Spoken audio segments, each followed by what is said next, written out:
Hi, my name is Dan Cohan, a professor at Rice University, and I'm presenting work today about how wind and solar could replace coal in Texas and the air quality benefits that might bring. This is research conducted with Ricky Morse, Sarah Salvatore, and Joanna Slusarewicz.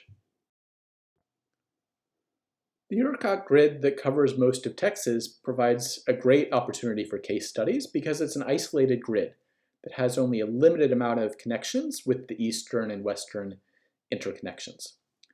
It's an important state to study because Texas leads the nation in the amount of coal, gas, and wind that it uses and has a small but fast-growing solar sector.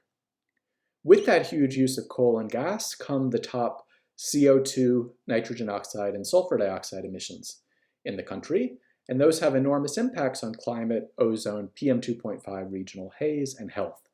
And specifically, we've conducted previous work that's found hundreds of mortalities per year from individual of the biggest coal power plants in Texas.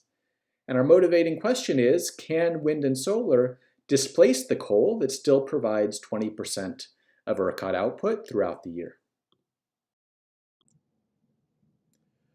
Already there's been rapid growth in wind and solar. Wind has soared up to around 30,000 megawatts. Solar has grown to about 4,000 megawatts, but is on pace to be about 17,000 megawatts by the year 2022. To put these numbers in context, the overall peak demand on the hottest summer afternoon in ERCOT is about 75,000 megawatts. So we're not ready for these to cover the whole grid, but they're a pretty big and growing share. And it's important to point out that we don't have much battery storage yet. Yes, it's growing explosively quickly, but the total amount is still on the order of 1,000 megawatts, nowhere near enough to keep a 75,000 megawatt grid going. So a question is, will we have wind and solar or other sources to get us through each hour of the day when we can't rely on running a grid off of lots and lots of batteries? In prior research that my group has done, we documented the air quality and health impacts that come from Texas coal power plants. And specifically what we found is that there are a large number of deaths, mostly coming from the PM2.5, the fine particles that result from emissions of gases. And specifically we found that the largest number of deaths come when sulfur dioxide isn't controlled and leads to formation of PM sulfate. In that prior paper, we compared the main results that we got using the CMAS model paired with EPA's BENMAP model to assess health effects with two simpler models, with APEEP and with EASIER, that are reduced form models that simply take the amount of emission reduction, the season, and the county where they're emitted, and associate that with health effects. And what we found is that these three different methods all gave us fairly consistent results with nearly linear response between them. So if we put those costs together, what you see on the left is the cost of just the coal and keeping the lights on at these power plants. On the right, we show the cost to society, the red being the climate impacts of CO2, assuming about a $50 a ton cost of CO2. And the blue shows the health impacts. You see most of the health impacts come from PM, especially PM sulfate, ammonium sulfate from the SO2 emissions at plants that don't have scrubbers. And I've marked in red plants that have closed between the time that we conducted this analysis in 2016 and the year 2019 that we're considering today. In other prior research, we showed that wind and solar generate power at complementary times. In particular, the wind in West Texas blows more than in any other part of the state, so it gives the most output overall. The y-axis shows capacity factors. Sunlight, of course, peaks during the day, and a great feature of Texas wind is that there are South Texas winds that are sea breezes, and so those peak on summer afternoons. And by putting these three sources together, there's almost never a time when you aren't getting a decent amount of power from one of these sources. Our approach in this study was to consider all the wind and solar projects that are currently in the ERCOT interconnection queue as of June 2020. We used the National Renewable Energy Lab System Advisor model for solar and its wind toolkit database for wind to simulate the amount of output that could come from wind or solar farms in any part of ERCOT. We based it on meteorology data for the years 2009 through 2011. For coal output, we considered the output that happened in 2019 because in prior years there were far more coal plants around than those that survived into 2019, and we looked at system-wide load data from that year. We treated all of ERCOT as one region, ignoring any transmission constraints, and we applied a mixed integer optimization model to select the least cost set of new wind and solar projects that are already in the queue that could displace more than 90% of coal output. And by displace, we mean leaving behind no more than 10% of the megawatt hours of what coal generated before. And it's possible that in doing so, we will generate surpluses beyond what coal had been generating at some other times of the day. And we used those NROL tools, the wind toolkit on the left and the system advisor model on the right, to estimate the capacity factor that would be achieved if a wind or solar farm was built in each county of the ERCOT grid. You see that there are certain parts of Central and Panhandle and West Texas that have the strongest winds, and you see that West Texas tends to have the strongest sunshine. Notice that the scales that we tend to have higher capacity factors for wind than we do for solar, and that the range of solar capacity factors isn't all that wide. They're all in the 20%. Those are averages on the maps. These time series show how things are by hour of the day and by month of the year. And we see that solar, as you would expect, has that daytime curve, and it's West Texas that has the best output. Wind is quite different. Wind in the wintertime, North Central Texas has the strongest output. In the summertime, things are very unusual, where at night, West Texas wind farms are blowing most strongly, but in the afternoon and evening hours, when we need the power the most for the air conditioning, we're getting the most output from South Texas and coastal wind. This is the collection of projects we were able to consider from the queue. On the left are ones that are just barely put in the queue, but they don't have a full interconnection study or an interconnection agreement yet. All the way to the right shows projects that are already complete. This map shows the coal power plants that we're looking to displace, most of them being in eastern Texas, and together adding up to over 15,000 megawatts of electricity. By contrast, where the wind and solar projects are being proposed, wind is mostly being proposed in west central Texas, as well as on the South Texas coast, where we get the strong coastal sea breezes. Solar projects are being proposed all over the state. You see a big chunk of them in the Houston area in the southeast, where it's not that sunny, but we're near the biggest load.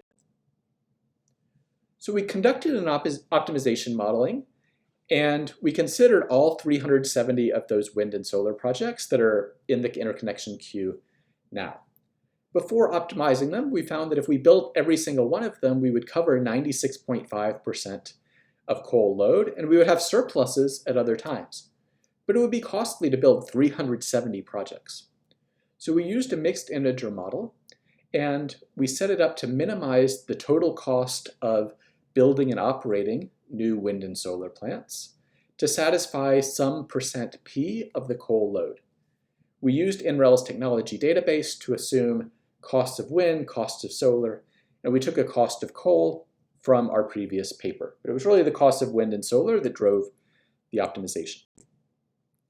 And when we ran that to setting P equal to 90%, which plants would be chosen in order to supply 90% of coal, you see we only needed to build a small fraction of the sites. We would build 76 of the 108 wind sites, mostly in South and West Texas.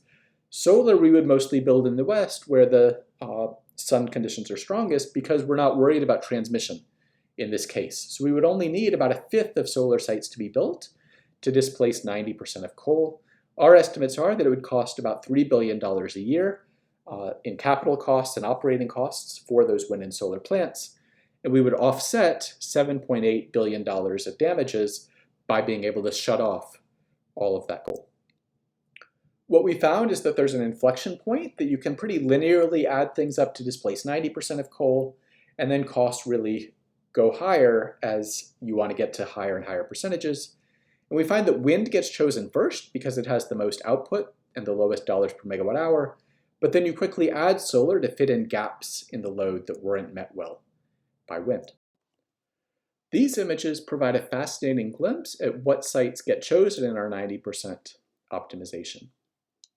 We stacked up the projects from left to right in order of most cost effectiveness. Wind is almost universally cheaper per megawatt hour than solar because it provides a higher capacity factor of output each year.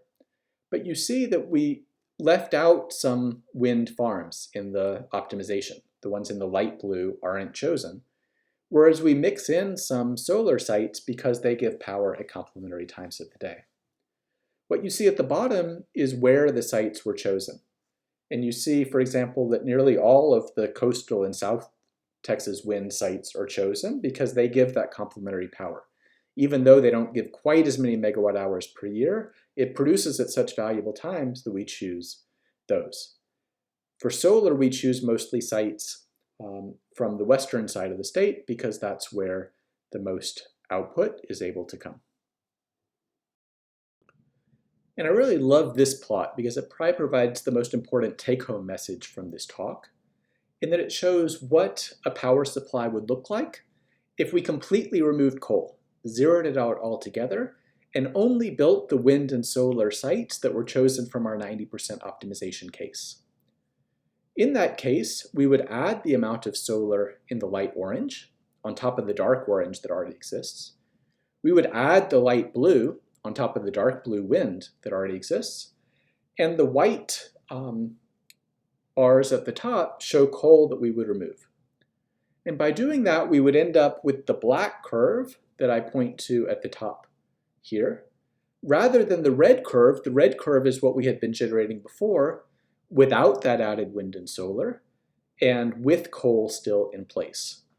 And if you notice, you really have to squint to see a difference between the black line that's new and the red line of what was generated before while coal was still there.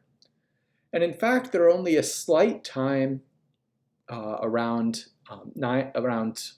18 to 20 o'clock or around 6 to 8 p.m. when you see the red line at all above the black line.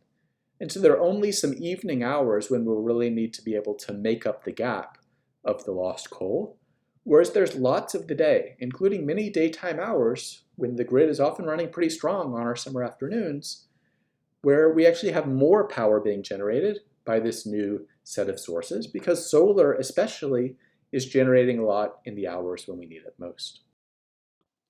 In this slide, we consider the case of completely zeroing out coal and adding just the wind and solar farms that were chosen in our 90% optimization case.